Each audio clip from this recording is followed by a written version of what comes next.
Walaupun saya berdiri di dalam mihrab, tapi kalau di belakang tidak ada makmum, boleh nggak saya belum imam? Tapi saya berdiri manapun ada satu orang di belakang saya, nama saya berubah menjadi. Jadi yang menyebut saya imam siapa? Yang disebut Anda pemimpin siapa? Pengikut.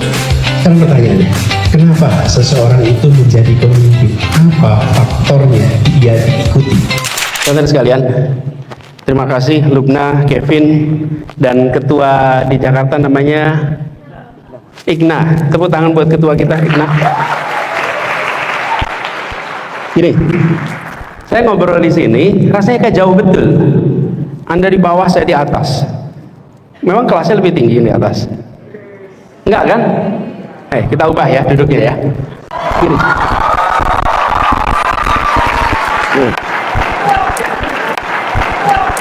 Teman-teman pegang kursinya masing-masing.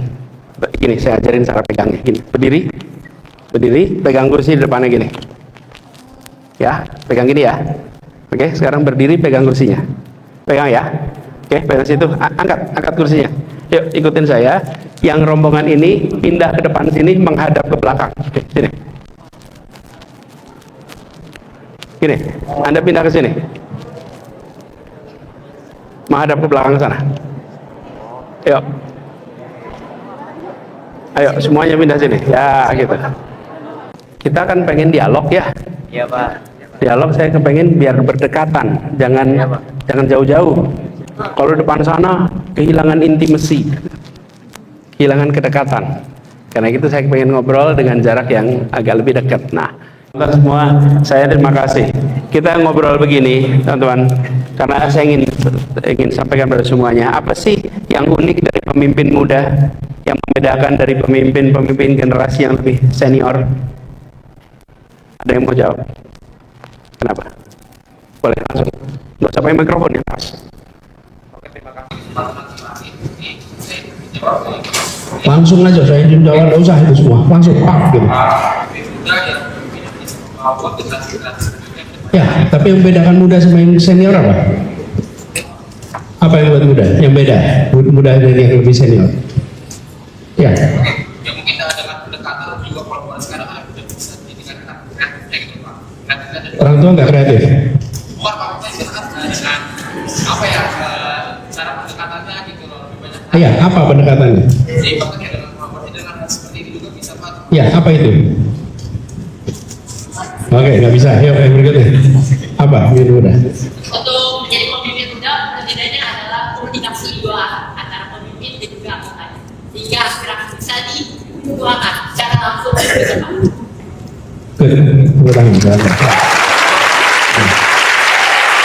Apa lagi? Apa yang buat disebut muda? Yang keras.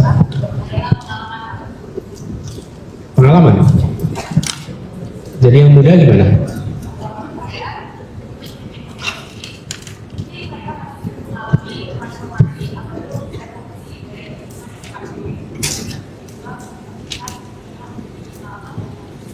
Ya, tapi boleh. Memang kalau bicara pengalaman anak muda memang belum banyak pengalaman. Karena anak muda tidak menawarkan masa lalu, anak muda menawarkan masa depan. Oke, masa depan itu belum terjadi sekarang, betul nggak? Tapi gini, teman-teman, apa yang saya garis bawahi?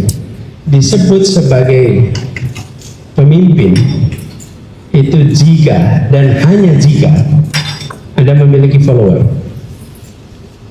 Jika Anda tidak punya follower, Anda bukan pemimpin. Pemimpin itu bukan jabatan. Pemimpin itu adalah Anda punya follower atau tidak. Follower itu siapa? Orang yang mengikuti pikiran Anda, kata-kata Anda, perbuatan Anda secara sukarela. Ingat-ingat nih, disebut pemimpin bila apa? Ada yang mengikuti pikirannya, mengikuti kata-katanya, mengikuti perbuatannya. Oke? Jadi pemimpin muda bedanya dengan pemimpin yang lebih senior adalah pengakuan dari sebayanya. Dan untuk bisa pengakuan sebayanya, maka Anda harus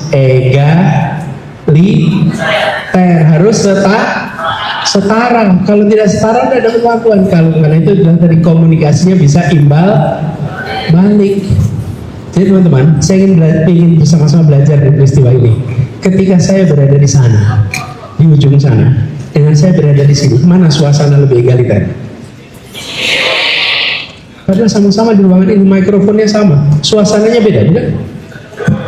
Teman-teman, dalam Anda bekerja, dalam Anda memimpin, dalam Anda berkolaborasi, bangun suasana egaliter, suasana setara. Tingginya saya berdiri dengan tingginya duduk sama. Kadang-kadang kita sudah tidak sadar karena saking terbiasanya berkelas, saking terbiasanya pakai strata, sehingga tanpa disadari strata itu dianggap sebagai sesuatu yang normal. Ruangan ini memang dibuat oleh arsiteknya seperti itu kalau ada performance. Tapi untuk kebutuhan kita butuh ngobrol yang egaliter, kita butuh ngobrol yang setara, kita ngobrol yang kita bisa tukar pikiran. Jadi yang membuat Anda disebut pemimpin adalah punya apa? Power. Saya beri contoh. Saya beri contohnya karena saya seorang muslim, saya contoh dalam sholat. Dalam sholat itu ada imam, ada makmum. Ada yang menjadi imam, ada yang makmum, betul ya? Kalau saya sholat di dalam mihrab, di kotaknya imam, bolehkah saya dipanggil imam? Boleh nggak? Saya sholat di dalam mihrab itu, boleh nggak dipanggil imam? Enggak dong. Yang disebut imam itu bila apa? Itu dia. Walaupun saya berdiri di dalam mihrab, tapi kalau di belakang tidak ada makmum, boleh nggak saya sebelum imam? Tapi saya berdiri dimanapun, ada satu orang di belakang saya, nama saya berubah menjadi. Jadi yang menyebut saya imam siapa? Yang disebut Anda pemimpin siapa? Pengikut. Jangan sampai Anda menganggap bila Anda punya jabatan ketua OSIS maka adalah pemimpin siswa. Belum tentu. Anda adalah pejabat dalam organisasi. Tapi Anda pemimpin atau tidak ditentukan oleh jabatan yang Anda pegang. Anda boleh saja tidak pejabat, tapi Anda tetap diikuti pikirannya karena Anda adalah pemimpin. Jadi teman-teman sekalian, Anda mau jadi pejabat siswa atau jadi pemimpin? Maka syaratnya embrace your follower, hargai, hormati, setarakan mereka-mereka yang mengikuti Anda. Karena itulah kunci kenapa Anda disebut sebagai pemimpin. Sekarang pertanyaannya, kenapa seseorang itu menjadi pemimpin? Apa faktornya dia diikuti? Apa yang membuat seseorang itu diikuti? Karena apa? Satu kata. Ya, apa? Pemikiran. Jadi kalau pemikiran bagus diikuti. Oke. Preman itu punya pengikut banyak. Ya. Nah itu, preman belum tentu ada pikiran kan? Tapi diikuti. Nah, berarti bukan pikiran kan? Oke, apa lagi? Yang sini belum tahu. Pengaruhnya.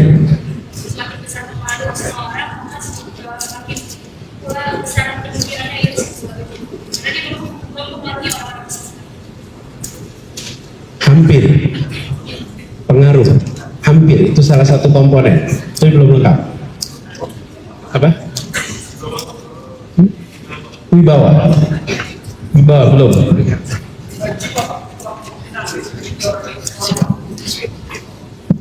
Tapi apa itu otomatis orang mau ikut? Kenapa orang mau ikut kalau cuma sekedar jiwa?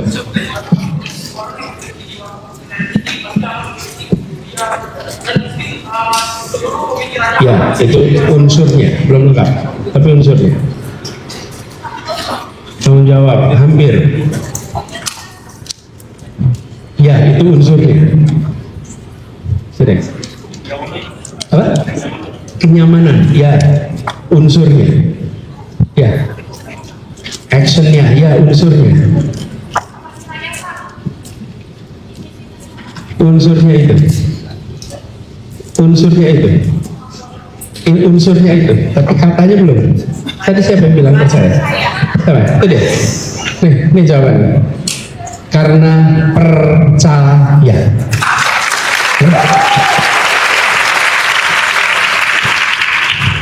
Kenapa Anda mengikuti seseorang? Karena Anda percaya. Percaya karena apa? Karena wibawa. Percaya kenapa? Karena berintegritas. Percaya karena apa? Itu unsur-unsurnya semua. Tapi satu kata namanya percaya. Teman-teman ingat-ingat, itu kata kunci terpenting. Trust, amanah. Itu kata kunci terpenting. Namanya apa? Percaya. Pertanyaan berikutnya.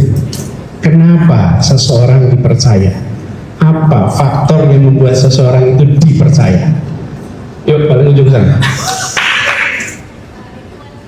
Influence. Belum. Jujur hampir.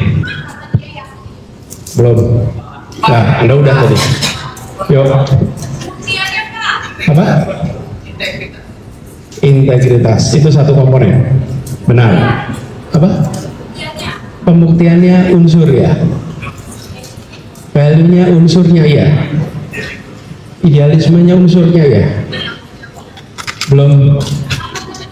Ya itu tadi amanah. Apa? Ya. Ya, benar. Kompeten betul, integritas betul. Ya tadi amanah. Kita lagi tanya unsur amanahnya apa?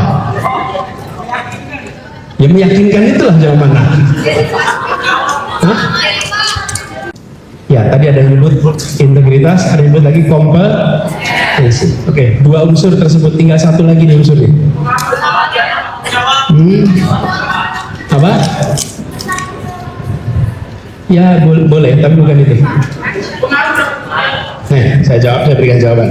Anda punya kertas atau punya iPad atau punya alat tulis, buka itu sekarang. Buka. Pakai HP juga nggak apa-apa. Alat tulis itu boleh kertas, boleh apapun juga. Oke, dah siap? Tuliskan rumus ini. T sama dengan C tambah I1 tambah I2 minus SI. Oke. Atau saya tulis di bawahnya, K sama dengan K1 tambah I tambah K2 minus KP. Oke, ada yang bisa menjelaskan rumus ini? T sama dengan trust. Tulis di bawahnya. T sama dengan trust. Oke, terus C sama dengan kompetensi. I1 sama dengan integrity. I2 sama dengan intimacy. SI sama dengan self interest. Teman-teman, inilah yang harus Anda pegang. Kalau Anda mau jadi pemimpin, jadi nomor satu harus punya Mungkinkah memimpin tanpa kompetensi? Mungkinkah dipercaya tanpa kompetensi? Nah, nomor satu kompeten, Anda harus punya kompetensi. Yang kedua, tadi ada yang bilang jujur, terus saya tidak jawab benar, itu iya tapi nggak lengkap. Apa sih bedanya jujur dan integritas itu? Ini orang berintegritas, sama nggak dengan orang jujur? Bedanya apa? Bedanya apa? Yang pakai kacamata, bentar kacamata.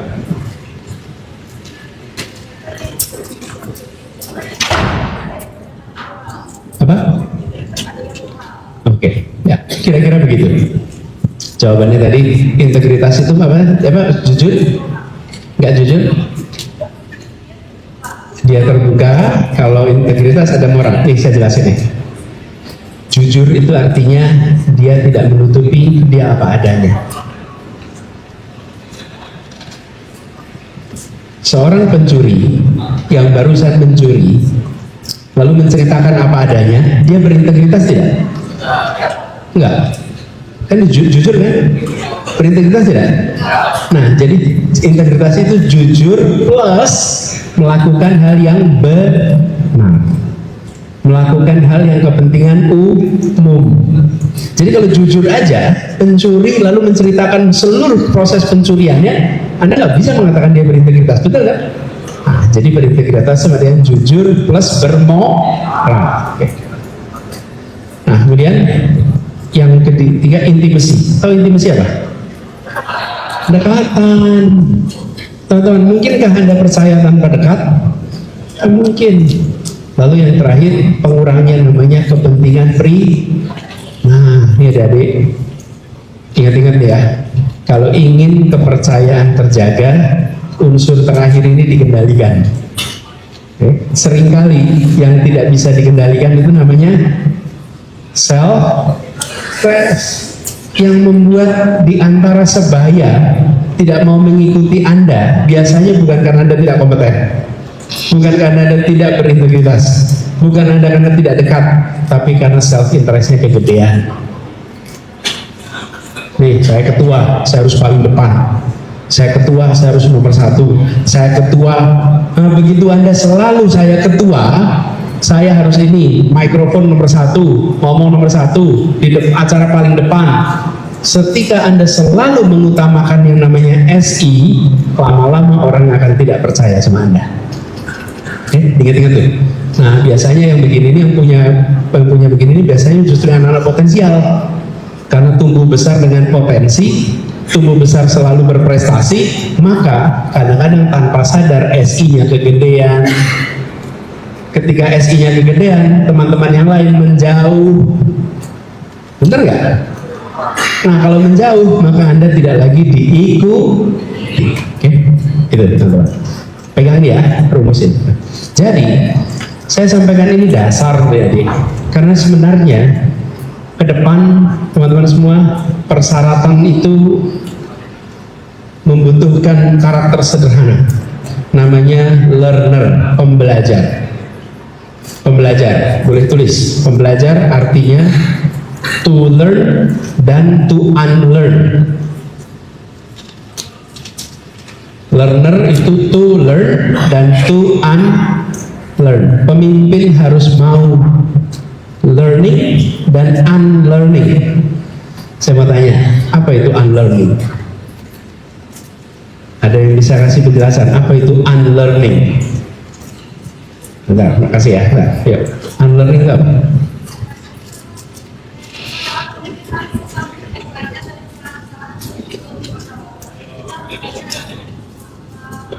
Mengulang. Bagus, terima kasih. Tepuk tangan gitu. To unlearn itu artinya menghentikan, tidak meneruskan, mengubah. Kalau to learn itu gampang, yang sulit itu unlearn. Banyak hal kita unlearn. Oke, itu satu ya teman-teman. Yang kedua, thinking outside the box. Anda harus selalu berpikir di luar. Kekuatan anak muda itu, teman-teman, apa sih kekuatan anak muda itu? Kebaruan. Tulis tuh, kebaruan. Kalau anak muda tidak bawa kebaruan, maka Anda tidak lagi muda. Anak SMA nggak bawa kebaruan, Anda bukan anak muda. Memang masih di bangku SMA, tapi Anda sudah tua. Karena Anda tidak bawa kebaruan. Jadi kalau anak muda harus bawa apa? Baru. Kalau sudah tidak baru, namanya Anda sudah tua. Yang ketiga, kebaruan. Pegang kebaruan. Yang keempat, teman-teman, yang tidak kalah penting, Anda harus memiliki kemampuan berpikir kritis, critical thinking. Berikutnya, kemampuan kolaborasi, lalu kemampuan untuk komunikasi, dan kemampuan untuk kreativitas. Itu 4K yang dibutuhkan di masa depan. Jadi saya titip pada teman-teman semuanya, itu bahan-bahan yang menurut saya kalau Anda antisipasi ke depan penting untuk dimiliki. Tapi pondasinya teman-teman, sebagai pemimpin, pondasinya satu kata, trust. Tanpa ada trust, Anda tidak mungkin diikuti. Betul ya? Oke. Lubna sama Kevin, Pak. Kevin, kalau mau dialog sekarang bisa dimulai. Kalau tadi teman-teman ada mulai pertanyaan bisa langsung. Boleh gitu? Boleh ya. Oke. Ya teman-teman, ini pengantar dari saya. Selanjutnya kalau mau ada dialog, tanya, silahkan. Boleh tanya, boleh bertanya hal-hal yang terkait dengan kegiatan ini, kepemimpinan, silahkan bertanyakan. Ya. Oke. Tepuk tangan dulu buat saya yang tadi sudah terlibat memberikan jawaban. Oke, Pak Anies. Kan kita sebagai pemuda saat ini tahu bagaimana besarnya peran-peran para pahlawan di masa lalu. Baik dari masa pra kemerdekaan, masa setelah kemerdekaan, masa saat menuju kemerdekaan, dan masa setelah kemerdekaan. Dan pemuda-pemuda tersebut pastinya berdampak besar akhirnya membuahkan sebuah hasil konkret, yaitu bangsa kita saat ini, yaitu bangsa Indonesia. Nah, dengan tahun-tahun yang terus berlalu dan juga berbagai masalah global, bagaimana Bapak melihat peran pemuda dalam membangun Indonesia di masa era globalisasi?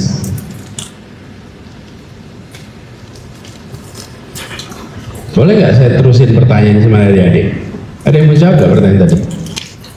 Bagaimana peran pemuda untuk Indonesia ke depan? Ini yang muda-muda nih, Anda jawab pertanyaan. Yang jawab pertanyaan, ayo boleh. Ayo. Yaitu bisa menciptakan kolaborasi dan kreativitas yang mungkin baru, Pak. Jadi tidak selalu membawa kreativitas dan kerjasama, Pak. Akan bisa menciptakan suatu Boleh. Oke, jadi perannya buat kebaruan. Namanya siapa? Kalau kita Faisal Dari dari SMK Negeri 50 Jakarta, panggilannya Bintang, Pak. Bintang. Bintang dari SMK 52. Boleh catat ya. Kasih tepuk tangan buat Bintang. Ada lagi? Yang punya jawaban? Silakan. Nama dan asal.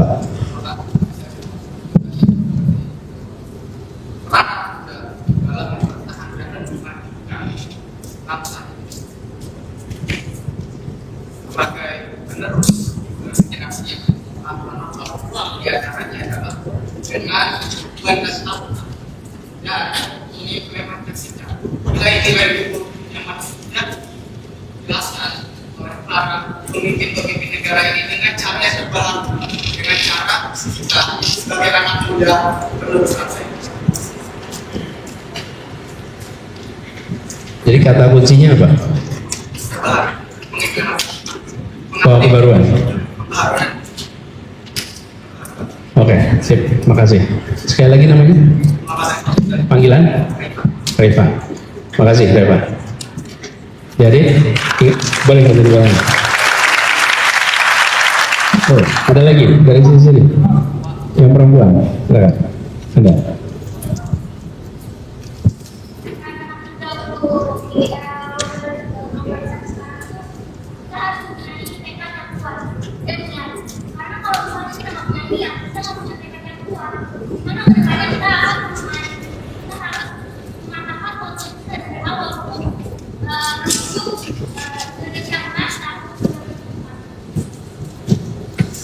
Niat yang kuat. Eka, namanya siapa? Panggilan? Talita. Dari SMK 38. Terima kasih Talita. Ya, dari sini. Enggak.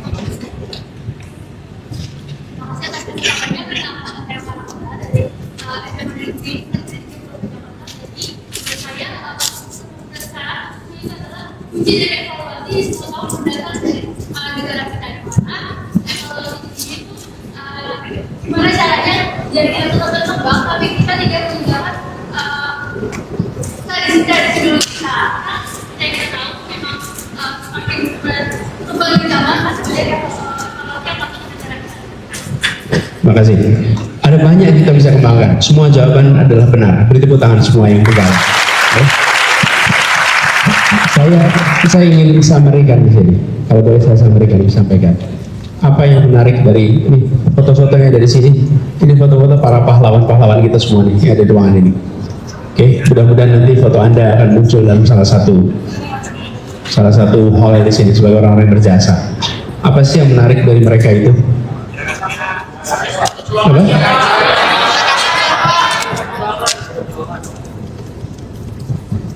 Mereka mencintai Indonesia dan mencintai secara tanpa syarat. Tidak pernah mereka berkeluh kesah tentang negeri ini. Tidak pernah mereka menyalahkan tentang negeri ini. Mereka mencintai negeri ini, mencintai Indonesia, tidak pernah berhenti mencintai. Dan karena dia mencintai Indonesia, dia kerjakan apapun demi Indonesia. Dia kerjakan apapun demi bangsa Indonesia. Jadi menurut saya, kalau kita ke depan wujudkan cinta itu. Untuk apa cintanya? Untuk Indonesia. Jadilah orang-orang yang mencintai Indonesia secara tanpa syarat. Ada orang cinta Indonesia dengan syarat. Syaratnya teratur, syaratnya semua baik, syaratnya tidak ada banjir, syaratnya tidak ada korupsi, syaratnya semua orang baik. Akhirnya syarat itu nggak ketemu. Setelah nggak ketemu terus mau apa? Saya pindah dah ke negeri lain. Teman-teman, mereka semua tidak pernah ada ide meninggalkan Indonesia, walaupun mereka memiliki seluruh kesempatan untuk meninggalkan Indonesia. Tumbuhkan rasa cinta pada Indonesia, insya Allah Anda akan bisa menjadi pahlawan-pahlawan Indonesia di masa yang akan datang. Apa lagi? Sudah? Sekarang boleh mereka tanya atau ada lebih tanya? Boleh Pak, izin menanyakan seputar tadi tentang para pemimpin. Pasti mereka dipercaya oleh orang lain dan memiliki follower tadi. Kemudian yang ingin saya tanyakan adalah kira-kira apa saja sih Pak faktor-faktor yang membuat pemimpin itu lebih berkualitas?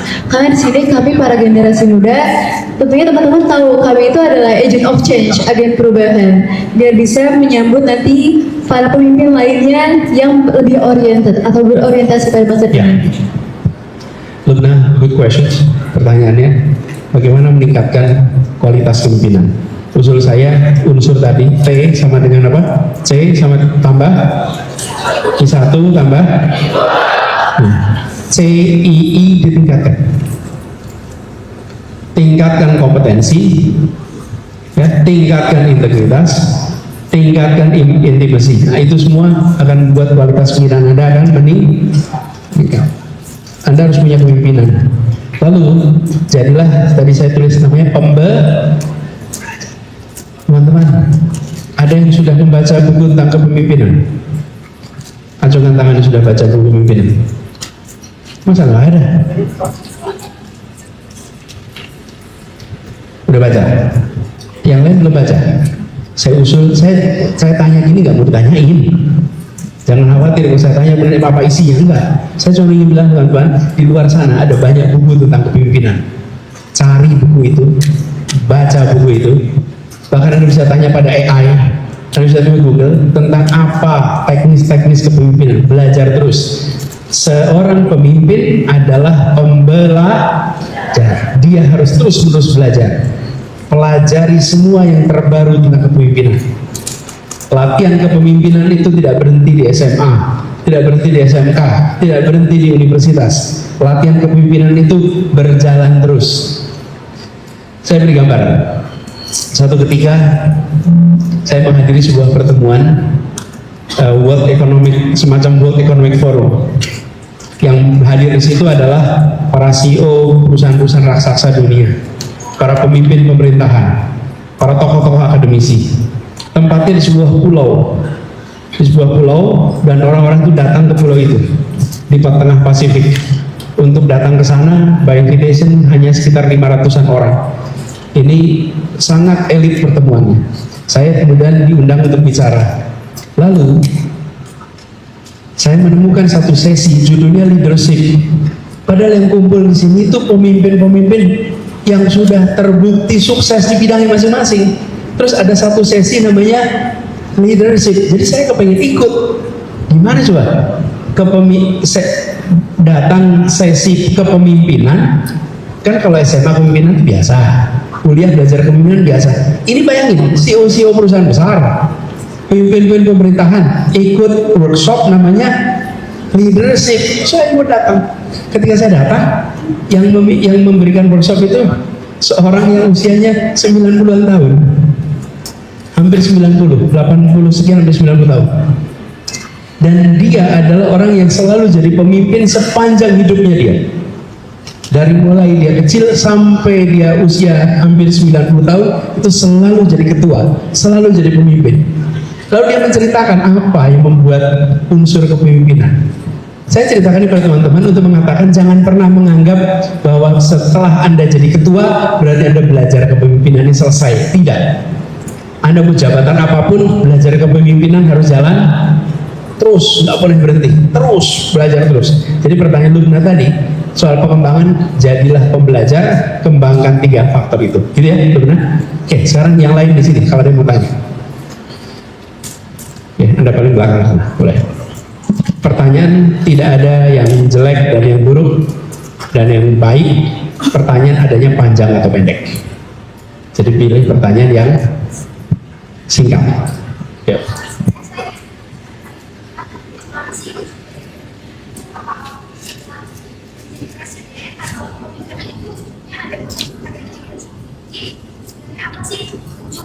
Ya. Gini, kalau dia namanya siapa? Keila, dari mana? Pos? Dari SMA? Mantiga, oke. Keila, Mantiga. Saya tanya, kepemimpinan itu ujungnya mana sih? Apakah presiden? Apalagi apakah tugasnya lagi? Organisasi ada struktur. Dalam struktur ada namanya juga struktur. Konsekuensi ada strata. Di situ Anda bisa lihat. Tapi kepemimpinan tidak ada strata. Karena kepemimpinan bukan soal jabatan. Ingat ya, kepemimpinan soal diikuti. Nah, kalau Anda ikut sebuah organisasi nanti ada stratanya. Maka Anda bisa sampai puncak strata. Tapi sesungguhnya Anda bisa memahami kepemimpinan itu bukan soal struktur, tapi kepemimpinan soal pengakuan. Gitu ya jawabnya ya. Oke.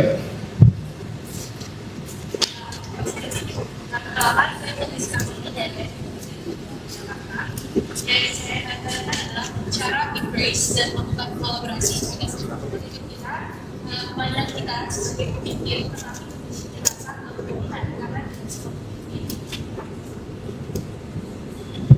Ada pertanyaan dari panggilannya Putri. Putri, bagaimana caranya membuat sebagai pemimpin itu bisa embrace dan mungkin tidak menggurui gitu ya, tidak menggurui teman-teman. Gimana caranya supaya tidak menggurui teman-teman? Sebenarnya banyak sekali perintah yang bisa Anda sampaikan dengan cara yang baik, yang enak, yang nyaman teman-teman. Dan itu namanya komunikasi. Anda bisa komunikasi. Kalau Anda komunikasi dengan baik, maka orang-orang akan mengerjakan juga dengan perasaannya nyaman.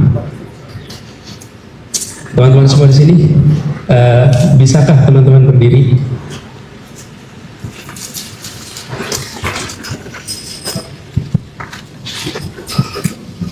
Udah, bisakah teman-teman duduk?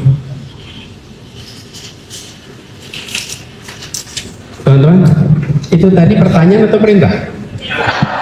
Coba ingat-ingat. Ingat-ingat tadi apa?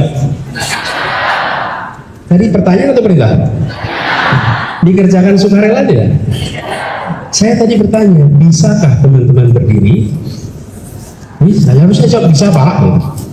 Tapi apa yang terjadi? Anda langsung dengar, selama saya bertugas di Jakarta, saya selalu memimpin dengan pertanyaan. Karena pertanyaan itu akan membuat anak buah bekerja untuk mencari jawaban. Dan jawaban itu kemudian menjadi namanya perintah. Tapi perintahnya didapat melalui proses yang interaktif. Jadi itu salah satu caranya. dengan bertanya, dengan mengajak. Kira-kira kalau jadi atasan biasanya kasih perintah atau kasih pertanyaan? Perintah. Anak buahnya udah merasa, saya sebagai anak buah udah berharap atasan saya itu ngasih perintah. Tapi ketika atasan ngasih pertanyaan, apa yang terjadi? Perasaan setara itu muncul karena atasan saya malah bertanya kepada saya. Lalu ketika jadi keputusan, anak buah mengerjakan dengan sepenuh hati. Ya, gitu ya. Coba yang dari sini. Waduh, banyak bener. Yang mana? Yang belum aja, yang belum, yang tadi belum. Yang tadi belum. Ya, ya. Ya.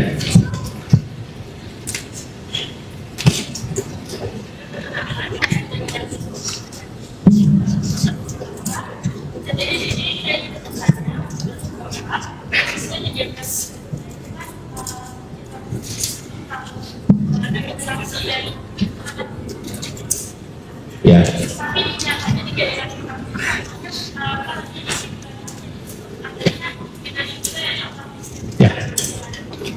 Ya. Oke. Ya. Gini, teman-teman sekalian, terima kasih. Itu sering-sering kali bertanya. Ini kanan kiri saya pada apatis. Gimana caranya? Caranya Anda jangan sering-sering ngomong itu. Caranya jangan sering-sering Anda ngomong begitu. Jangan. Ini misalnya nih, saya ini lagi sama anak-anak SMA. Ini anak-anak SMA ini payah betul. Payah, apatis, gak pernah mau baca, gak mau aktif. Kira-kira yang kanan kiri gak aktif dan apatis gimana perasaannya? Merasa tersingkir, dibalik. Teman-teman semua, saya senang sekali teman-teman ini aktif. Teman-teman padahal gak aktif tuh. Teman-teman tidak apatis, positif.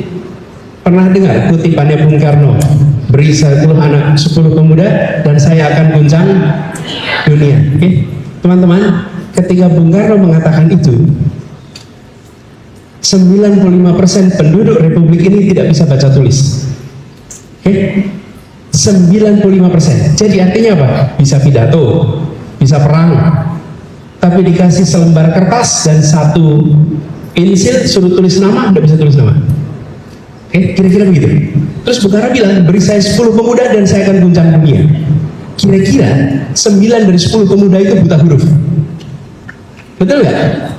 Faktanya begitu kan? Kira-kira dengan 9 pemuda buta huruf bisa mengguncang dunia seperti apa coba? Tapi Bung Karno tidak bicara untuk memangkas percaya diri pemuda Indonesia.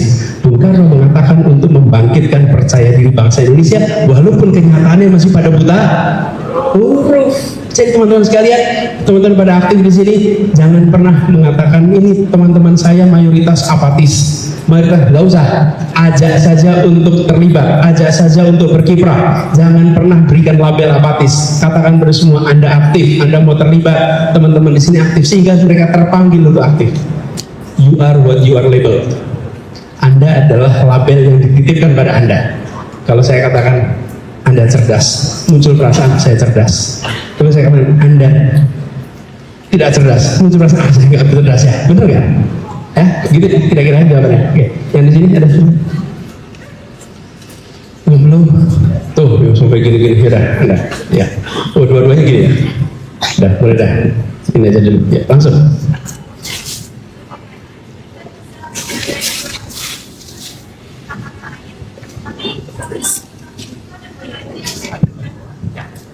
Teman-teman, bagaimana kita cinta tanah air sambil belajar tempat dari dan luar? Ini alat ini bisa dipakai teman-teman. Semua punya HP kan? Punya teman di HP? Di sosmed punya ya?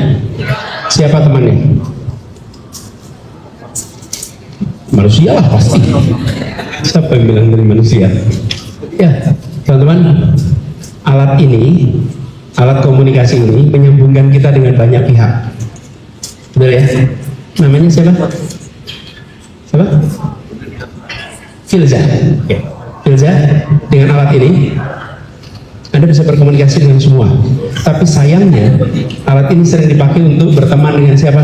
Teman SD, teman SMP, atau teman SMA, atau tetangga.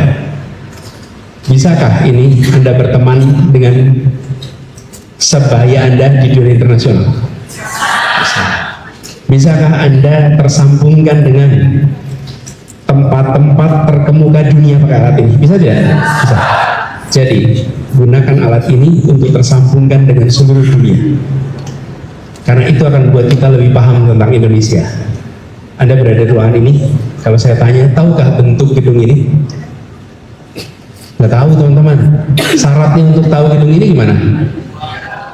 Keluar, pergi keluar. Kalau Anda pergi keluar, maka Anda tahu bentuknya ruangan ini, bentuknya gedung ini. Betul tidak? Kalau Anda ingin paham tentang Indonesia, bisa melihat Indonesia, lihatlah dari Anda akan punya perspektif dari luar. Kalau dari dalam tidak punya. Karena itu saya selalu anjurkan anak-anak muda punya paspor. Anda punya paspor aja. Soal perginya kapan soal lain.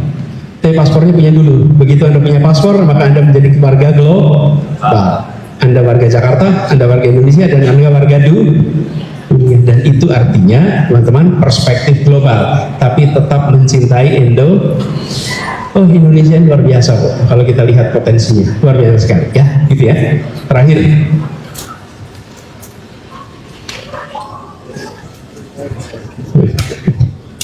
Yaudah, yang paling belakang sana, langsung.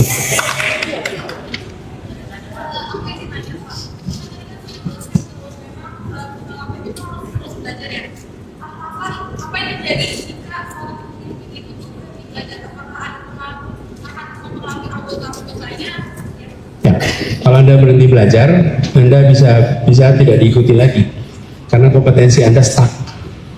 Ya, Anda harus belajar terus, bawa kebaruan terus, bisa begitu. Tapi untuk meningkatkan kualitas kepemimpinan, Anda harus belajar terus-menerus. Jadi untuk bisa menjadi pemimpin berkualitas, Anda harus belajar terus, gitu ya.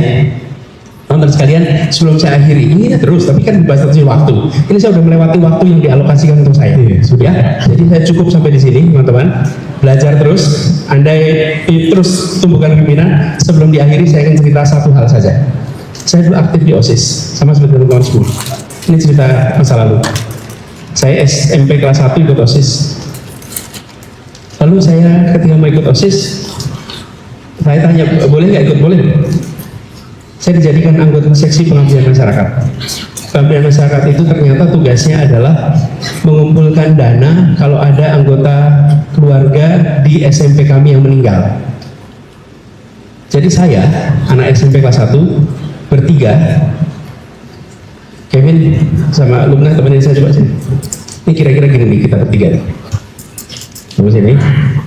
Nah, 2 orang ini bawa kotak, saya bawa tulisan. Ini.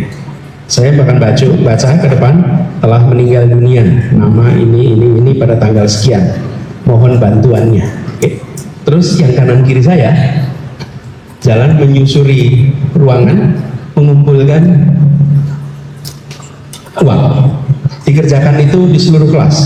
Nah, jumlah kelas boleh duduk. Jumlah kelas SMP itu 30 kelas, 10. Jadi kalau ada yang meninggal, kami keliling ke 30 kelas. Nah, sayangnya banyak yang meninggal. Jadi karena banyak yang meninggal, kami harus sering keliling kelas. Nah, kalau keliling kelas itu artinya 1 hari waktu hilang. Keliling, puterin. Dan masalah terbesar kalau keliling itu apa? Menghadapi guru yang galak. Bener nggak? Memang semua guru suportif sama OSIS. Keras banget nih suaranya, kan? Aspirasi itu ya. Tok gitu kan. Terus begitu kelihatan gurunya galak, kita dorong-dorongan. Siapa yang maju nih? Siapa yang maju nih? Okay? Karena siapapun yang maju, dia yang akan dimarahin sama gurunya. Jadi ketika ngetok gurunya tanya, kamu bolos lagi ya? Bukan bolos, ini udah kerjaan. Masuk ke kelas. Nah, bayangkan ketika masuk kelas 3, saya kelas 1 nih, masuk kelas 3, apa yang terjadi? Saya belum ngomong nih, 1 kelas sudah ngomong, telah meninggal dunia. Jadi wajah saya ini wajah kematian. Begitu masuk ke kelas, 1 kelas sudah tahu, pasti ada yang meninggal. Ada yang meninggal. Jadi kalau dibully sekarang, dari dulu udah ngalamin dibully, okay? Jadi pengalaman dibulinya udah dapat dari dulu tuh. Setelah selesai, teman-teman, uangnya dikumpulin, terus ke tempat yang meninggal. Sampai tempat meninggal, bayangin anak SMP kelas 1 bertiga, kita ngomongnya apa ya? atas nama keluarga besar SMP 5 menyampaikan duka cita, dan ini adalah sedikit bantuan untuk meringankan beban. Belajar latihan ngomong tuh. Oke, kembali ke kelas, apa yang terjadi? Ketinggalan pelajaran. Jadi, teman-teman sekalian, kami itu di struktur OSIS tidak paling tinggi. Bukan ketua OSIS, bukan ketua bidang, bukan sekretaris, bukan bendahara, anggota. Tapi dari seluruh pengurus OSIS, kami bertiga anak kecil yang paling banyak pengalaman public speaking. Kami paling banyak pengalaman mengalami bully. Kami paling banyak mengalami ketinggalan pelajaran. Kami paling banyak mengalami bagaimana mengelola waktu yang sempit sekali. Pengalaman bukan merupakan fungsi posisi. Posisi Anda boleh rendah, dari pengalaman Anda bisa amat kaya raya. Oke? Jadi, ini pesan saya, pesan buat semua teman-teman aktivis SMA, aktivis deh, SMK, kejar pengalaman, jangan kejar posisi.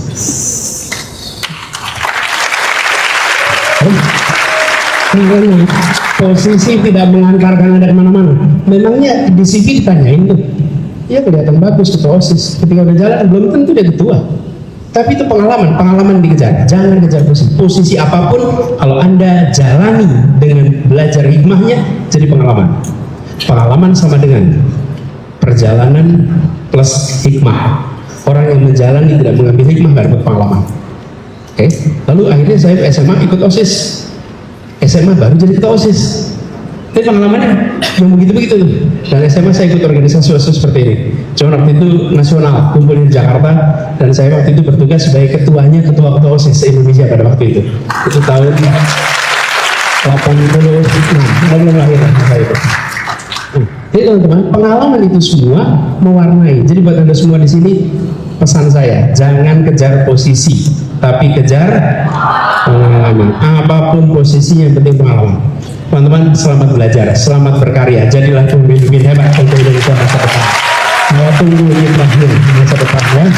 Salam buat guru-guru, salam buat semua keluarga, dan sampaikan kepada semua, saya mau jadi pembelajar. Pemimpin adalah pembelajar, bukan soal posisi. Karena itu siapapun yang nanti bertugas, itu adalah bagian dari pengalaman. Yang tidak bertugas tetap cari pengalaman. Terima kasih. Assalamualaikum warahmatullahi wabarakatuh.